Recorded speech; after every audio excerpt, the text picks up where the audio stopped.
Hello and welcome back to Composition Songwriting 101. That was my radio voice, by the way. Pretty impressive, I think. All right, folks, let's begin. This week we're going to be talking about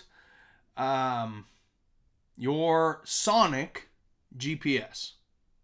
Okay, when I say sonic, I mean like your songwriting GPS.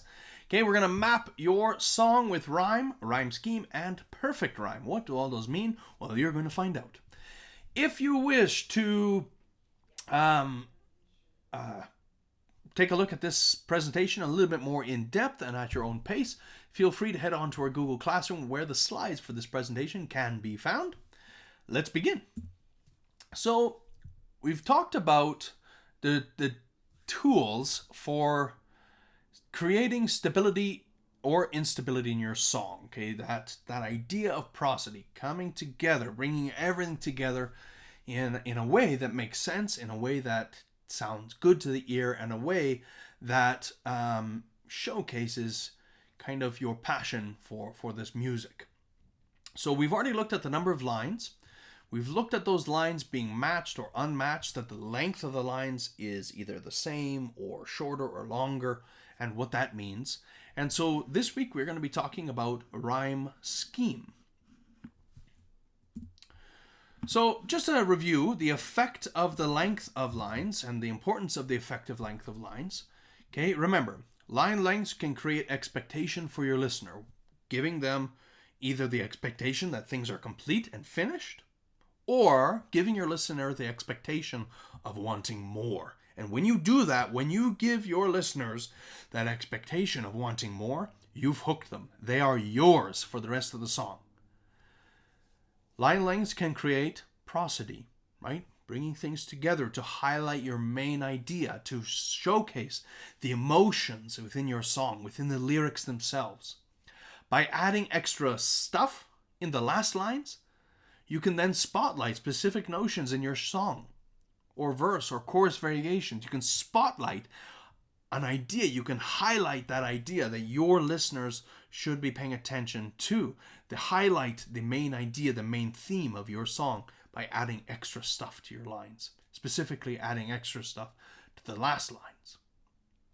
Okay? And by doing so, you're spotlighting important ideas, right? You're shining light on a line or on something in that line that you want everyone to see in your lyrics, to hear in your lyrics, to remember as they leave the song. And remember, stability, the listener's expectations are satisfied. Things resolve, things come to an end, everybody's happy. But instability, okay, creates this expectation for your audience, for your listener, of wanting more. It allows the flow of the lyrics to continue forward, right? By having shorter length of your lines at the end of each stanza or at the end of the song, right? It keeps things moving forward. It keeps your listener wanting more, and it's hooked them into the song. And at that point in time, you know that you have your listener. All right. So the number one thing to remember in terms of the effects of the length of your lines is the more you raise your listener's expectation, the more you raise the expectation of them wanting more and leaving them kind of always wanting more and on that edge of the cliff waiting for whatever's happening to happen, you've hooked them. They belong to you. They will sit and listen for the rest of the song because you've left them on that cliffhanger. You've left your listener expecting and wanting more. So, let's talk about rhyme scheme. What the heck is rhyme scheme? Well, we've all looked at rhyme scheme in English, in poetry. Okay? The number of lines and the line length need to cooperate together, and rhyme and rhyming words together can add to this cooperation, to add and create this idea of prosody, the idea of things coming together nicely and cohesively in a way that makes sense, and in a way that makes sense musically and lyrically. Typically, we have end-line rhymes, okay? Words that rhyme at the end of lines in your lyrics. This creates a roadmap for your ear, a roadmap of expectations, right? Something for your listener to expect as they listen to the song, as they listen to the lyrics. For example, eeny, meeny, miny, moe.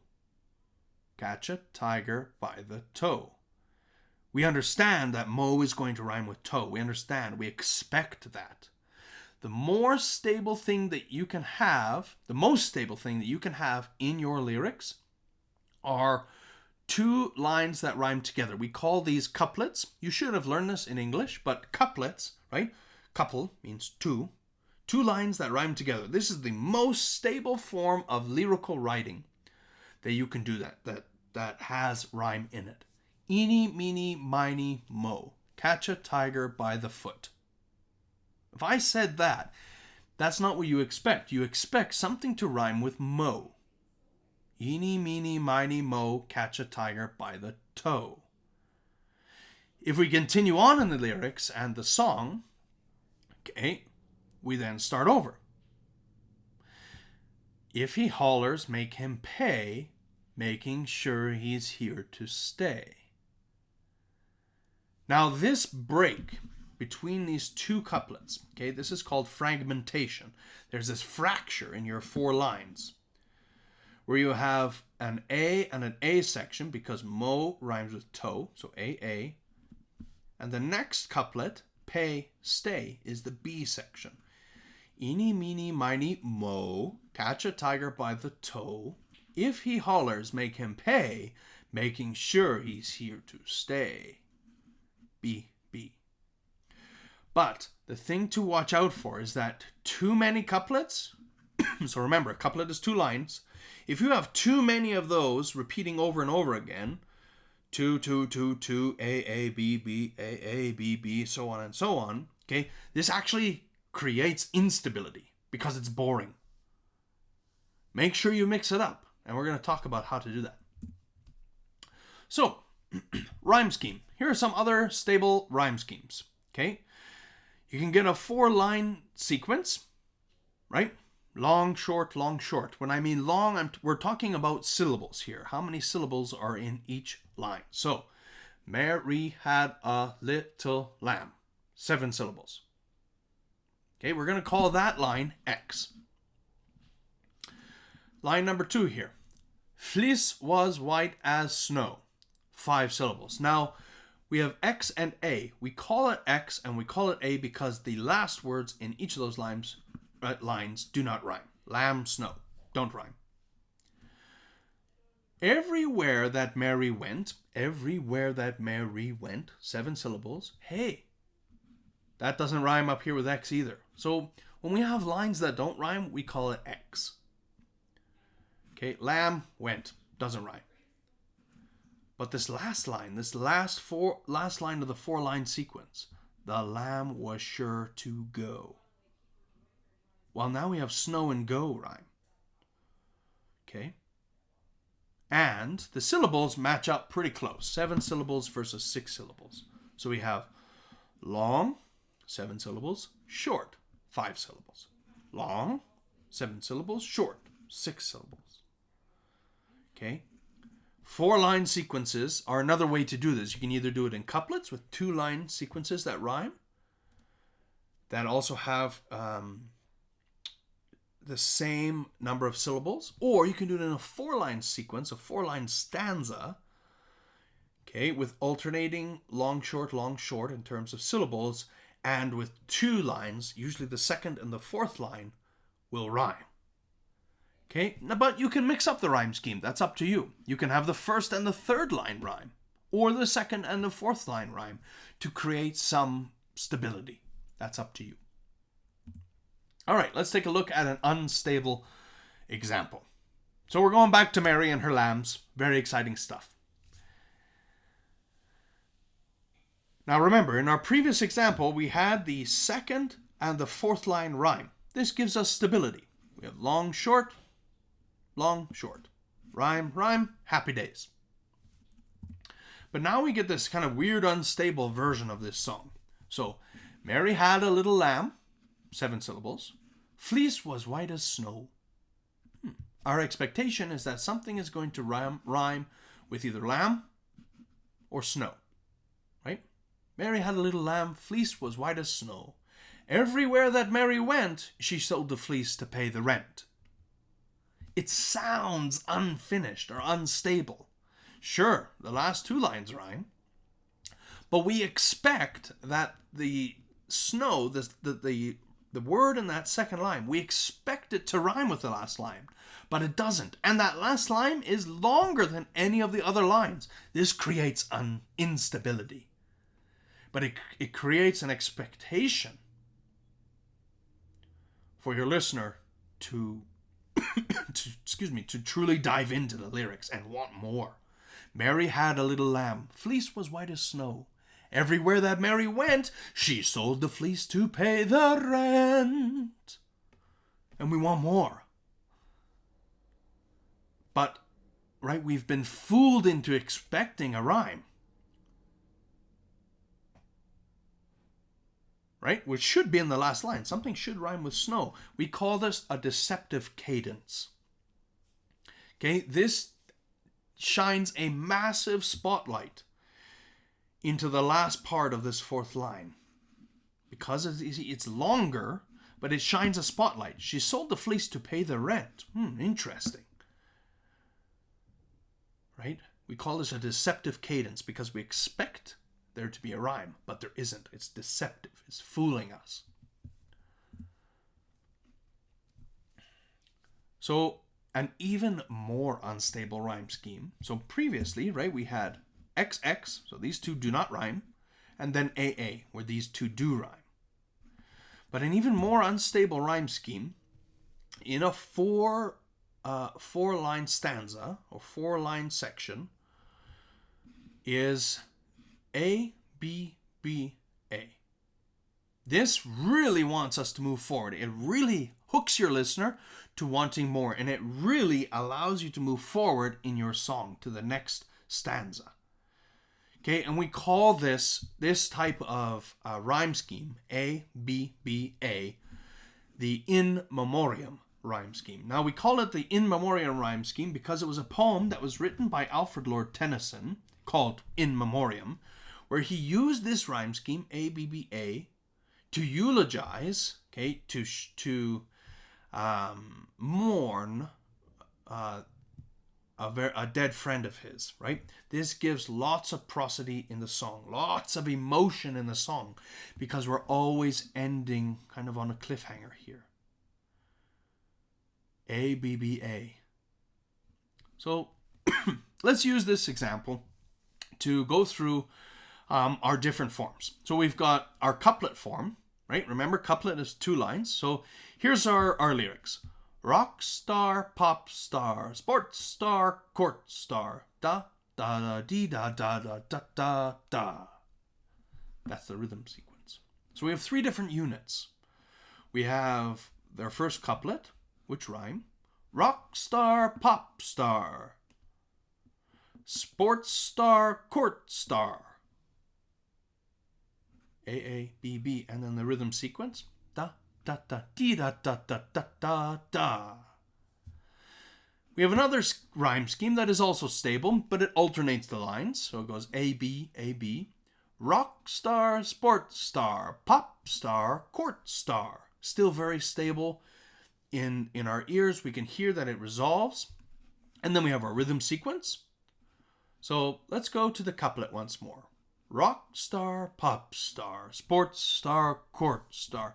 Ba, ba, ba, dee, ba, da, ba, da, ba, ba.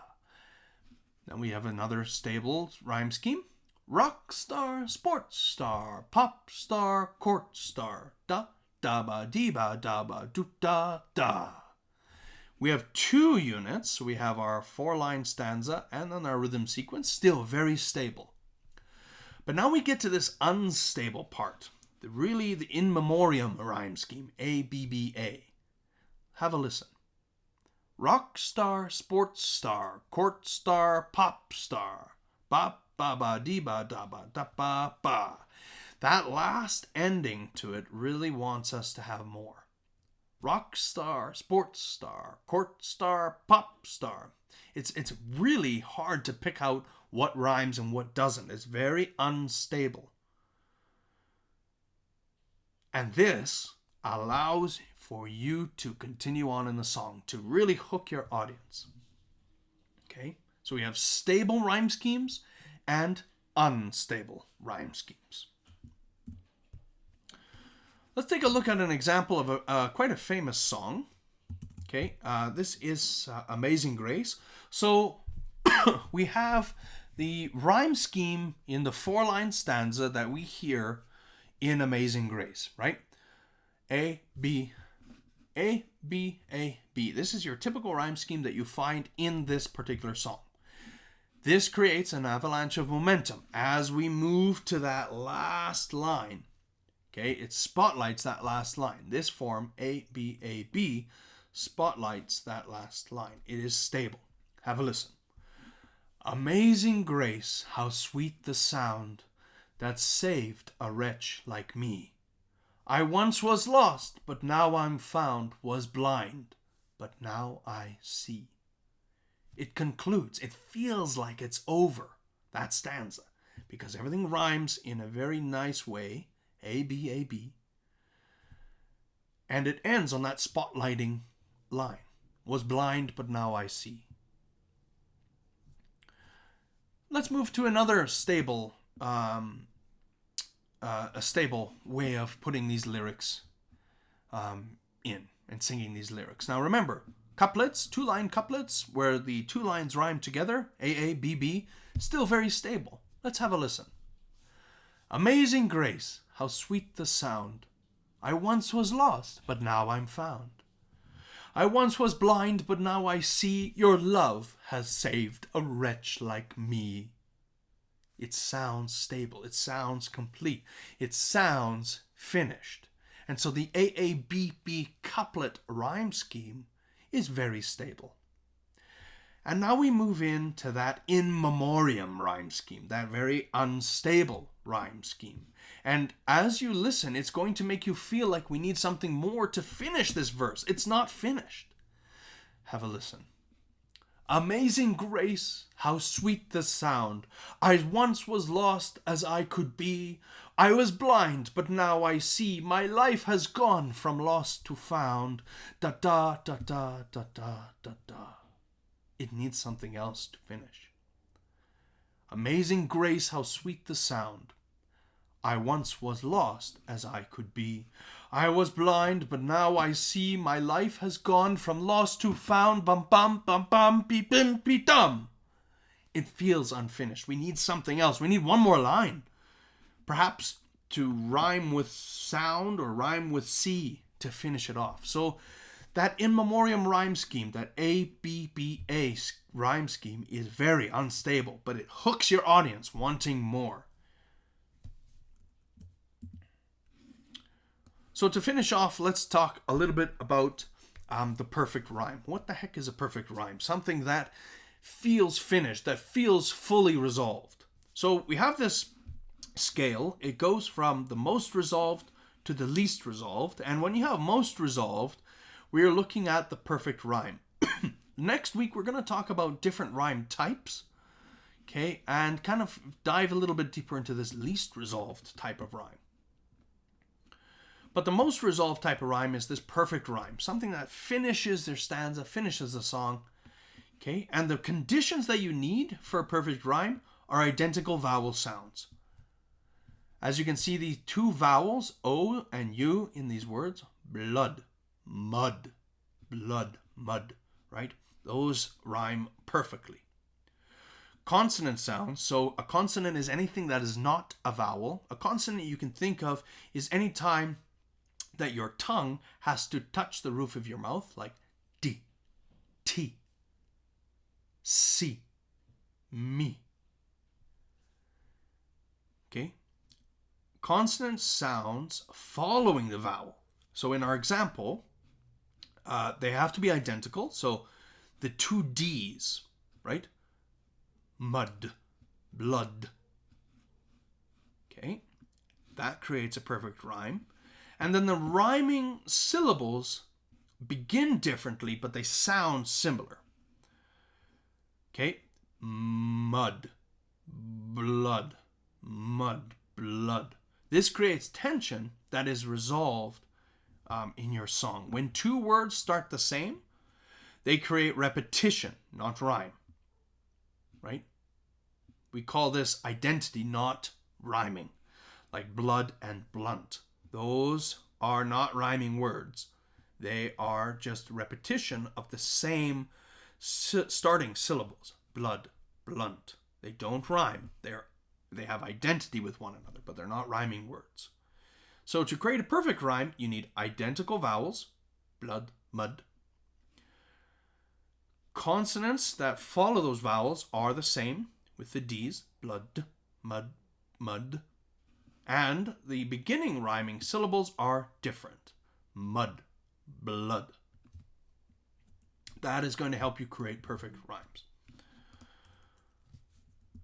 So, English is a very rhyme-poor language. It's not good for rhyming. Other languages, such as Italian, are much, much better because English does not use word endings for grammatical purposes. We just don't.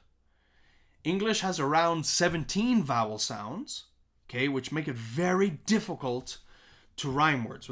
With more vowel sounds, it's hard to rhyme. Whereas in Italian, there's only 5 vowel sounds. And luckily for the Italians and rhyming, every word in Italian ends in a vowel, so it makes it much easier to rhyme. Okay, English has multiple vowel sounds. And there are just so many different possibilities for consonant endings. Almost endless possibilities that it just makes it difficult to rhyme. That's all we have for today, folks. So, as always, if you have any questions, please feel free to email me at any point in time. And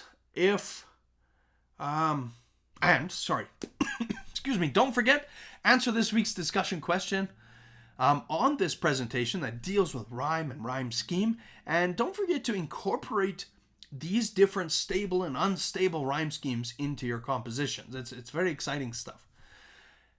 Thanks again for listening to this week's presentation. Have a wonderful, wonderful week ahead. And I really, truly look forward to our conversations on rhyming and rhyme scheme in songwriting.